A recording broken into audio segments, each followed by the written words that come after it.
This is Cerebral Cinema. Movies of the mind.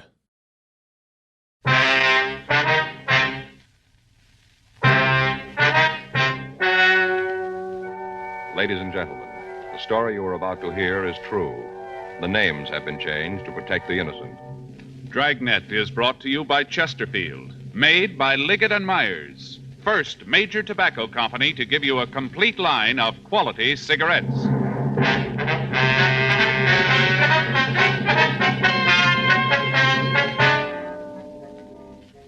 You're a detective sergeant. You're assigned to burglary detail. An organized gang of thieves is working in your city. Their method of operation is clever and fast. There's no lead to their identity. Your job? Stop them. To sell a product, you have to make it good and keep it good. What do the latest reports show about Chesterfield? Well, our research laboratory has compared it with the leading cigarettes in the country. Chesterfield is highest in quality, low in nicotine. Another good reason why thousands of people are changing to Chesterfield every day. Smoke America's most popular two-way cigarette. Regular or king size, you'll find Chesterfield really mild, really satisfying. Best for you.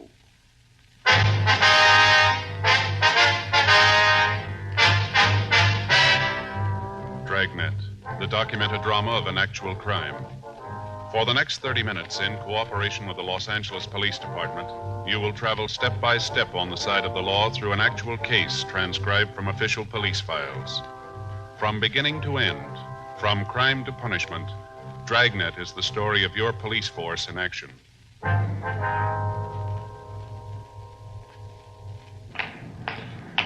It was Tuesday, May 7th. It was warm in Los Angeles. We were working the day watch out of burglary detail. My partner's Frank Smith. The boss is Captain Bernard. My name's Friday. We were on our way out from the office, and it was 9:46 a.m. when we got to the corner of Beverly Boulevard and Fountain Streets. The Brighton Arms Apartments. 12A, isn't it? Yeah. What is it?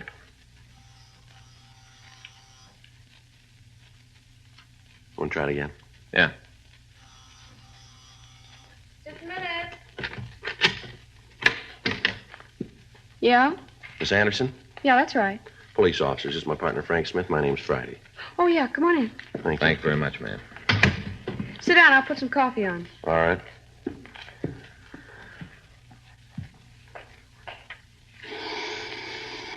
That's the only way to do it, Joe. What? Coffee grinder, hear? Well, that's what it is, huh? Yeah. You buy the coffee beans and you grind them up as you need the coffee, real fresh. I'm going to get Fay one of them. Great gadgets. Yeah, guess so. You never tasted coffee that fresh, Joe. Whole different flavor. Well, if you say so. Yeah. Wait till I get Fay one. You'll be asked over for the first pot of coffee. That's nice. You got a match? Yes, ma'am. Here. It's about the burglary, isn't it? Yes, ma'am. A couple of questions we'd like to ask. Go ahead. We've got the report you gave the officers last night. Now, this list of stolen property, I wonder if you'd look at it and see if it's right. Here you are. Diamond watch. Yeah. The mink. Yeah, that's it. It's the mink that's important. Took me 3 years working to get that. Sure hope you bring it back. Yes, ma'am. We'll try. Have you got any ideas as to what time the theft might have occurred? Well, near as I can figure, it must have been around midnight. Why do you say that? Well, I got home from work about 11:30. I'm a hostess in a restaurant downtown. Go on, please. Got home, the coat was still here. I hardly ever come into the house without checking on it. You know, it's the only real thing of value I got. Yes, ma'am. Well, there it was, hanging in the closet. I went out to have a cup of coffee and pick up the papers before I went to bed. Whoever took it must have been waiting outside. He saw me leave and then came in. Why do you say he? Hmm? Well, you said he must have been waiting. Oh, I didn't mean anything special, you know, just a word. I see. Did you see anybody in the vicinity when you left the house? No, not that I can tell about now. The corner's a pretty busy place, Sergeant. Lots of people around there. A couple of restaurants. Always a lot of people around. Wonder if we could see how they got in, please. Yeah, right back here.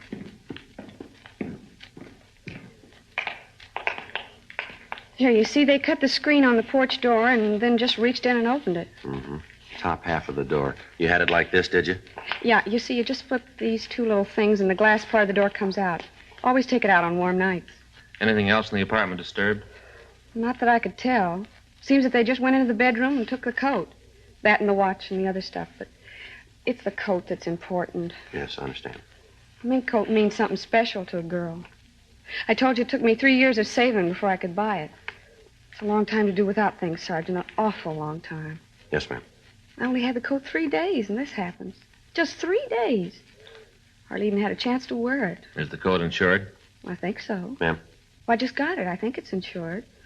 I have to check with the salesman. I told him I wanted the coat covered. Boy, I just hope it's in effect. Beautiful coat. Just beautiful. Silver blue. Cost me almost $4,000. Come right down to it, that's about $1,000 a day. We have the serial number here for the watch. Now, is there any way you could identify the coat for us? Certainly. All I have to do is look at it. I can tell. Well, yes, ma'am. But is there any mark, any type of label that would help us in identifying?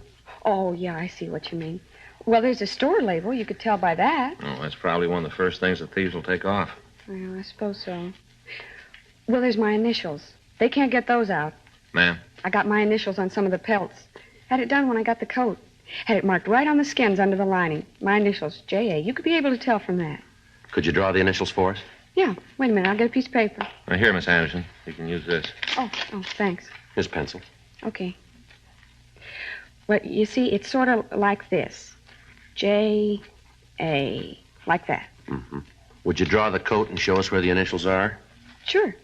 You see, here's the sleeves. Then the body part comes down like this. Mm-hmm. The hem's here, and the initials are right there.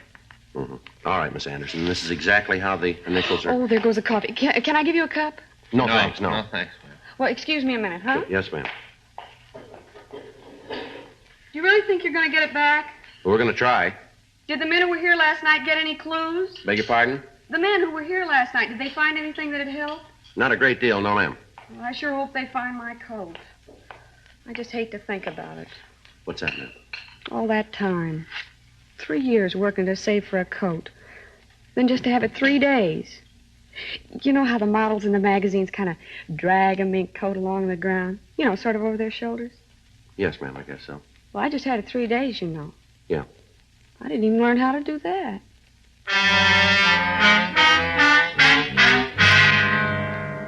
Reports of similar burglaries had been coming into the office for the past 6 weeks. In each one, the method of operation was similar enough to let us know that we were dealing with the same thieves. All of the homes that were prowled were residences. The owners of the houses were always absent. Entrance to the places was made through a rear window. In those cases where the window was open, the screen was cut. Where the window was locked, the pane of glass was broken and the entrance made that way. The classification of goods stolen was also the same in all of the burglaries. Pieces of jewelry, whatever money was found, and fur coats. The only room prowled was the one where the fur coats were kept. None of the valuables in the rest of the house would be touched. Bulletins had been gotten out to all of the pawn shops in the area on the stolen pieces, but there'd been no replies. The M.O. had been checked with the stats office, and the possibles that they came up with were checked out. We failed to come up with a suspect. The investigation of the crime lab on the scene had produced no tangible evidence. Frank and I had gone over the burglary reports time and time again, trying to find something that would tie the thefts together. None of the victims were acquainted with each other. They all lived in different parts of the city. The coats were bought from different retailers, and yet within a week of the time the coat was purchased, it would be stolen. Friends of the victims were checked. In most instances, we found that they didn't even know the victim had been in possession of the article stolen. On the night of May 6th, another burglary was reported. Among the stolen articles were a mink stole and a full-length natural mink coat. The coat had been purchased only 3 days before the theft. The victim had worn it in public only twice. After going over the physical evidence at the scene and talking with the woman, we were no further than we had been. Saturday, May 11th, Frank and I checked into the office. Another one that doesn't go anyplace. Yeah, you want to get the reports out? Yeah. You know, Joe, there's got to be something to tie them all together, something in common. Well, if we come up with that, maybe we got the answer. You see the bunch down by Chief Brown's office when we came in? Yeah? I recognize one of them. Yeah, who? Insurance man. They'll most likely be down here when they get through talking to Chief Brown. What's it figure the thefts have cost him? A little under $47,000. Well, you stand that kind of loss, you'd do some yelling, too, wouldn't you? Suppose. Funny none of the stuff's turned up. Well, it isn't doing them any good unless they sell it. I get it. Burglary Friday. Yeah, it is. Mm-hmm. What's your name? What? Oh, where are you now? Mm-hmm. All right. No, we'll be right over. Right. Well, maybe we got one. Yeah? A woman says she wants to talk to us about a stolen fur coat.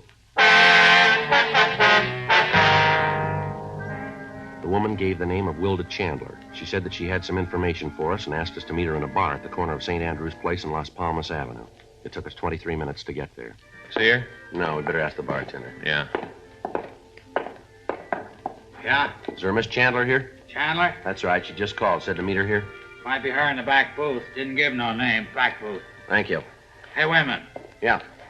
If it's her, your friend, will you do me a favor? What's that? Try to get her out of here. What do you mean? Get her out of here. All she's been doing is sitting back there playing that song. Playing the song, ordering doubles. We ain't got a girl in here this time of the morning. I gotta carry the orders back to her. Got a lot of other stuff to do. All right, we'll see about it.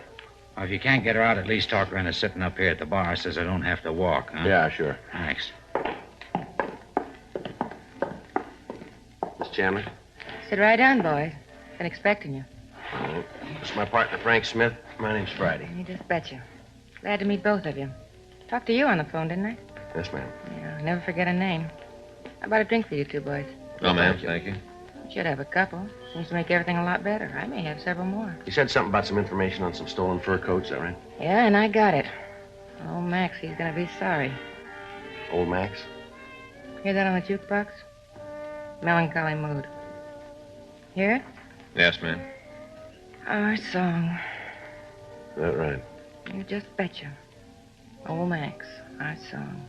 Partner that goes, gone is every joy and inspiration. Tears are all I have to show. No consolation. So old Max left me. Tears in his fur coat. Uh-huh. Who's Max? You fellas sure you don't want a drink? No, ma'am. Oh, Max, just the tears in the coat. See? This is it. What do you think of it?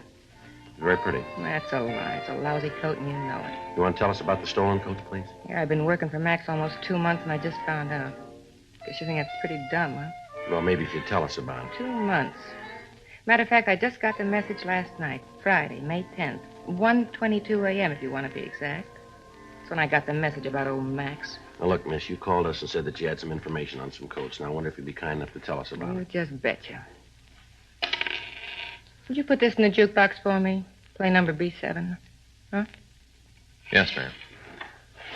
B7, huh? Yeah, melancholy mood. Old Max and my song. You know what? He's a no good. A real no good.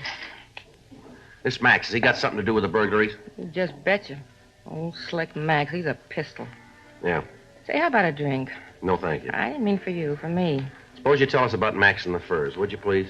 If that's the way you want it. Max is a thief. Yes, ma'am. Oh, you know him? I don't know. A thief. Worked for him 2 months, even thinking about marrying him. All the time he's a thief. What's Max's last name? Barrett. Well, thanks for playing the song. It's real nice. That's B7. What about this Max? Told me how I was going to wear mink, and this is what I end up with. Now, look, Miss Chandler, if you have some information for us, we want to hear it, but we haven't got time to sit here and keep you company. You think it's all a gag, huh? You just think I'm lonely, so I called you. That's what you think, isn't it? Why don't you tell us? Well, it isn't a gag. I can tell you all about the coats, all about them. Yes, ma'am. That's why we're here. Would you go ahead?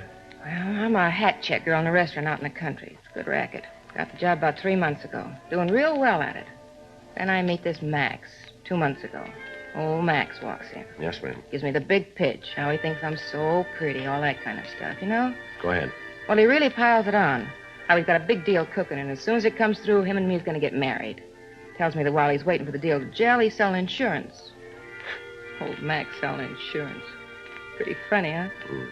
Well, he tells me that the hardest thing about selling insurance is the contacts. You know, getting to meet the people who need it. Contacts. Yeah. And that's where I come in.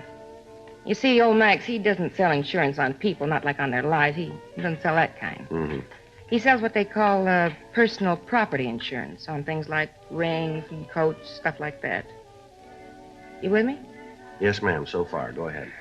Well, he tells me that if I'll help him with his contacts, he'll cut me in on his percentage. Says all I have to do is tell him when some woman comes in with a new coat, her name and address, and he'll go see her and make the sale.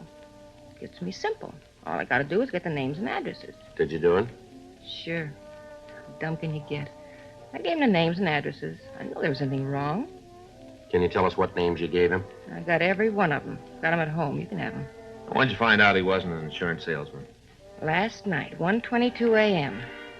I wasn't feeling so good, so I took off from work. Went by his place. Old Max is just coming in. Got the car parked out by his garage. The backseat is loaded with fur coats, all kind of other stuff. Watches, jewelry. That's when I knew he was a no good. Oh, Max, a pistol. A real no good. Yes, ma'am. What happened? Well, I asked him about the stuff, where he got it. Yeah? He told me all about it. How he'd been stealing. How all the names I'd been giving him were his sucker list. How as soon as I'd give him the information, he'd lift the stuff. All that time. 2 months, and I figured he was an insurance salesman. You know what he's doing with the coats? What? Well, is he selling them? Sure. He's got a regular order business. You call up and order a blue mink coat. If you want a platinum stole, just call Max. You'll have it. Is he disposing of it here in L.A.? Not old Max. He's too smart for that. Ships the stuff east. Is that right? Didn't I just tell you it was? You just betcha. Max gets an order, and he goes out and he fills it. Then he gets a hold of some young kid and offers him a trip to the east. Maybe Chicago, Detroit, New York. Wherever the delivery's supposed to be made. Gives the kid a plane ticket and sends him on the way. The carrier know what he's doing? Oh, no. Max just gives him the suitcase and tells him where to deliver it. How'd you find out about the operation setup? Old Max, he told me. Said that since I found out, he'd have to cut me in. Give me all the scoop. Barrett ever been arrested? I don't know, maybe. You any close friends in town, do you know? I guess. Never saw none of them myself. You want to show us where he lives? Sure. I want to see him get his. After the way he lied. Ain't nothing too bad for him. Oh, Max, a pistol. He sell all the stolen goods? What do you mean? Well, do you know where the stolen coats are and the rest of the things? Must be in his apartment. Can't think of any other place it'd be. Gotta be there. Do you know if he's there now? He should be. He don't ever get up before noon. Should be there. I just want to see you get him. Lousiest trick in the world, what he did to me. Yeah, what's that? Oh, that time him stealing those coats. Oh, that beautiful mink. Look at this. Yes, ma'am. That's a very pretty coat. I thought so, too. Take a close look. Old Max gave it to me to show he was on the level. Take a good look. Yeah? All that mink, and he gives me rabbit.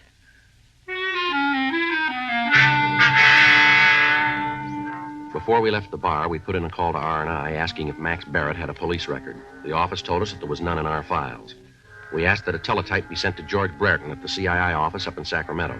We also had the name Wilda Chandler checked. She had no record in Los Angeles. 11:20 a.m. We got Barrett's address from the Chandler woman, and then we called a radio car.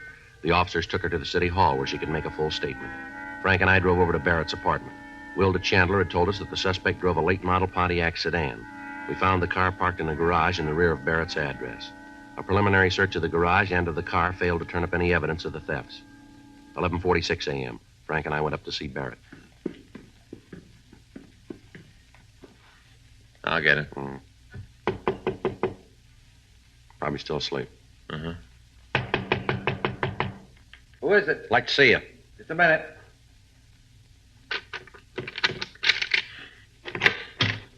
Yeah? You Max Barrett? Yeah, who are you guys? What do you want? Police officers. We'd like to talk to you. Get out. Hold it, mister. All right, now come on your feet, Barrett. What's this all about, anyway? What are you guys doing breaking in here like this? You want to check the closets, Frank? Right. You got no right to come in here and do this. What are you looking for? I got nothing to hide. You didn't act that way when we came in, did you? How'd I know you were real cops? You read all the time in the papers how guys say they're cops and then break in and rob people. That's what I thought you were. Phony cops. We showed you our identification, didn't we? Well, how'd I know it was real? I've never been mixed up with the law before. How'd I know you were really cops? How about it? Place is clean. Sure, it's clean. What'd you expect to All find? right, come on, get dressed. We're taking you downtown. For what? We want to talk to you. Any talking you got to do it here. I'm not going any place with you. You just keep believing that, mister. Now get your clothes on. Come What on. are you arresting me for? Suspicion of burglary. Are you serious? Get dressed. Okay, you take me in, book me. But you're going to be in real trouble, cop, because there's one big problem. Yeah? You can't prove it.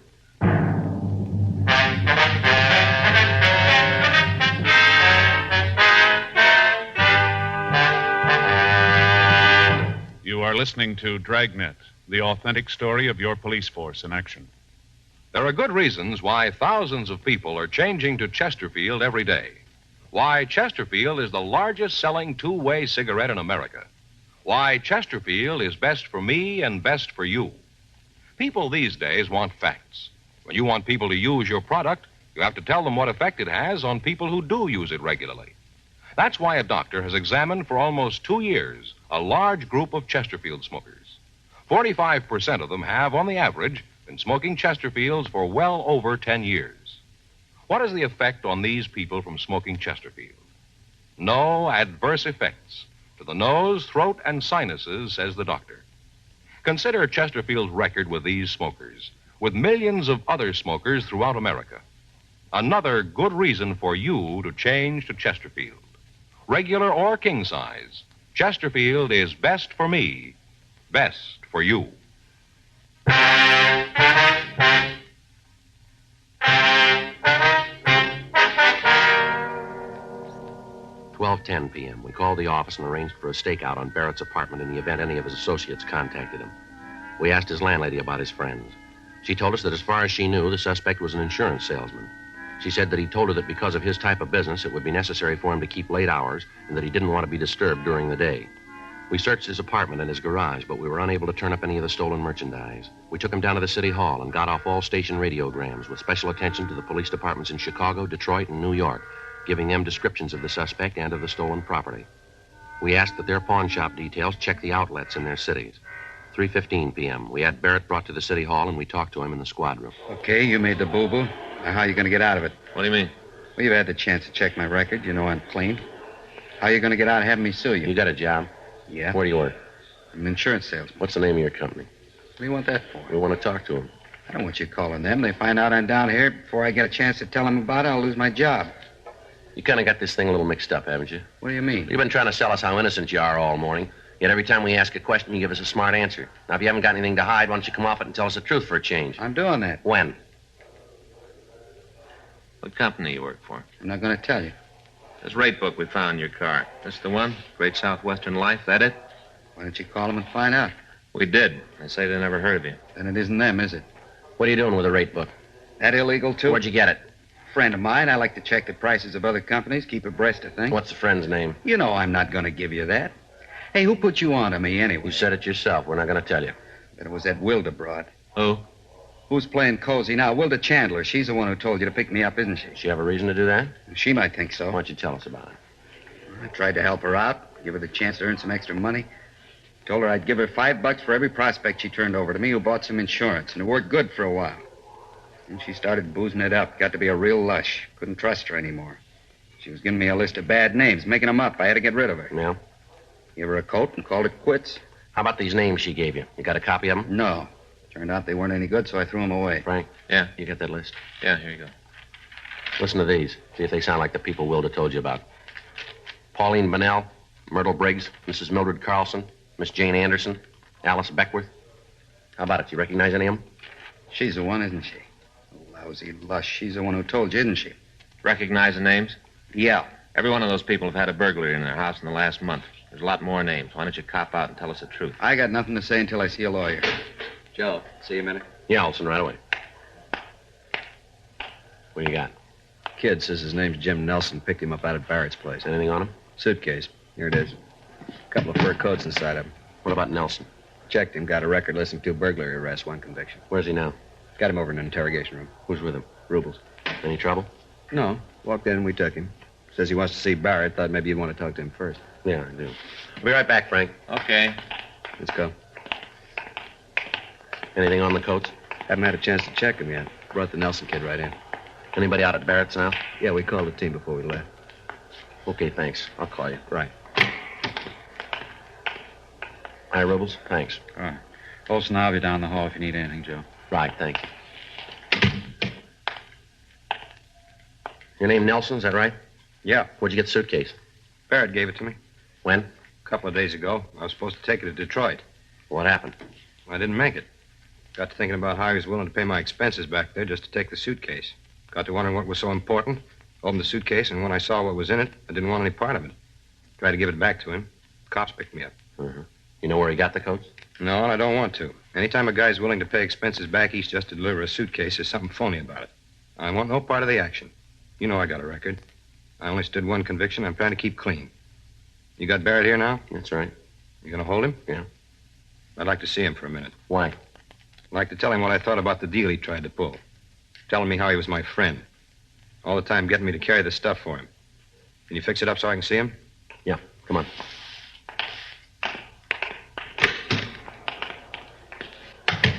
You gonna be able to nail him? We will now. Imagine a guy would pull a stunt like that on his friends. A guy'd do that, do about anything. Yeah.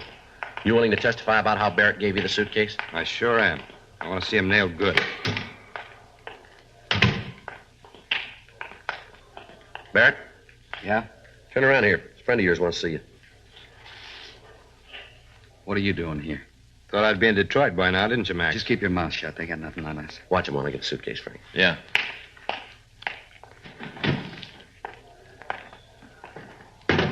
How about it? You ever see this bag before, Barrett? He should. He gave it to me.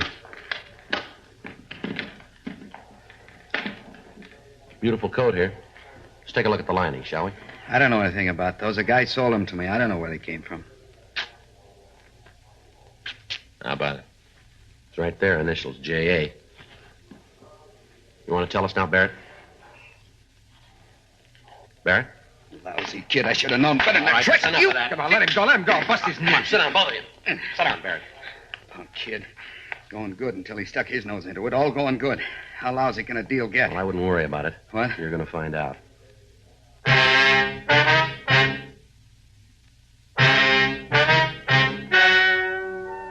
The story you have just heard is true. The names were changed to protect the innocent. On September 18th, trial was held in Department 97, Superior Court of the State of California, in and for the County of Los Angeles. In a moment, the results of that trial. Now, here is our star, Jack Webb. Thank you, George Fenneman. Friends, going into the new year, there are a couple of things that we sincerely hope you'll do. One, continue to listen to Dragnet. We're going to do our best to make it the kind of a program that you want. And two, if you're not already smoking Chesterfields, try them. And of course, all of us on Dragnet wish you a happy and prosperous new year.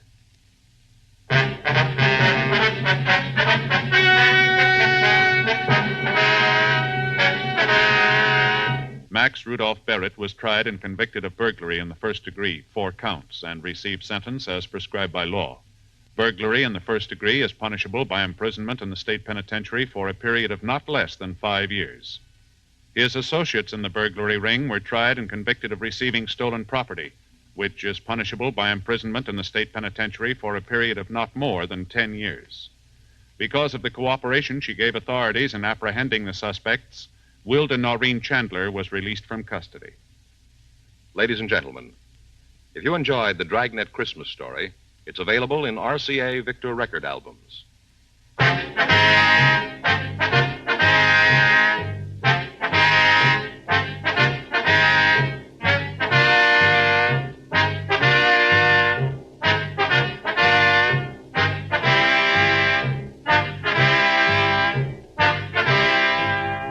You have just heard Dragnet, a series of authentic cases from official files. Technical advice comes from the Office of Chief of Police W.H. Parker, Los Angeles Police Department. Technical advisors, Captain Jack Donahoe, Sergeant Marty Wynn, Sergeant Vance Brasher. Heard tonight were Ben Alexander, Carolyn Jones, Vic Perrin, Lillian Baia. Script by John Robinson. Music by Walter Schumann. Hal Gibney speaking. Watch an entirely new Dragnet case history each week on your local NBC television station. Please check your newspapers for the day and time. Chesterfield has brought you Dragnet, transcribed from Los Angeles. Have you tried new cork tip Fatima? It's the smooth smoke with Fatima tips of perfect cork. King size for longer filtering and Fatima quality for a much better flavor and aroma. Remember, Fatima, with tips of perfect cork, is made and guaranteed by the makers of Chesterfield, Liggett & Myers Tobacco Company.